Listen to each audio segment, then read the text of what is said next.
ప్రవీణ్ కుమార్ గారు ఏం చేయబోతున్నారు? ఇప్పుడు సంకటమైన స్థితి వచ్చింది పాపం ఆయనకి. ఎందుకంటే ఆయన బీఆర్ఎస్లోకి వచ్చిన తర్వాత మొన్న ఒక ప్రెస్ మీట్ పెట్టిండు. మొన్న ప్రెస్ మీట్ పెట్టి ప్రభాకర్ రావుని ఫోటోని చూపిస్తూ ఈయన ఈడియట్ అంటారా, ఈయన ఎంత గొప్ప మనిషి అని చెప్పే కాడికి వచ్చింది.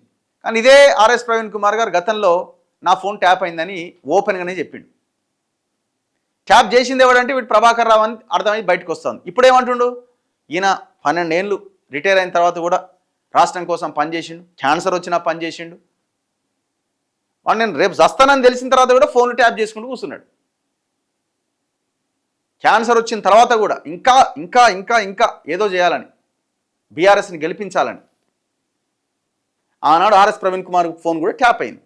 ఇప్పుడు ఆయన బీఆర్ఎస్లో. ఇప్పుడు మరి సిట్ ముందు పోయి ఏం చెప్తాడో, ప్రభాకర్ రావు అట్లాంటి చాలా మంచోడు, నా ఫోన్ ట్యాప్ అయిందే, నేను చెప్పలే అంటాడా? మరి అన్ని వీడియోలు ఉన్నాయి, మరి ప్రూఫ్స్ గిఫ్ట్స్ అంతున్నాయి.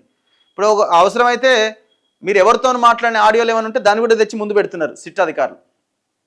సరే, ఇది అల్టిమేట్గా లాస్ట్ కేసు ఏడు దాకపోద్ది ఏమైతే పక్కన పెడితే ఇప్పటికైతే విచారణ నడుస్తున్నది. సిట్ అధికారులు మీకు తెలియని, మీరు గతంలో ఎప్పుడో మాట్లాడిన రికార్డ్స్, కాల్స్ కూడా దాన్ని తెచ్చి ముందులు పెడుతున్నారు. ఇగో ఇది మీరు మాట్లాడిందేనా, ఇది పలానా ఆయనతో అని అడుగుతున్నారు. షాక్ అవుతున్నారు వెళ్ళిన వాళ్ళంతా, ఇది ఎట్లా వచ్చిందని. ట్యాప్ అయింది. మరి ఇప్పుడు ఏం చెప్తాడు ఆర్ఎస్ ప్రవీణ్ కుమార్ అనేది చాలా కీలకమైన విషయం.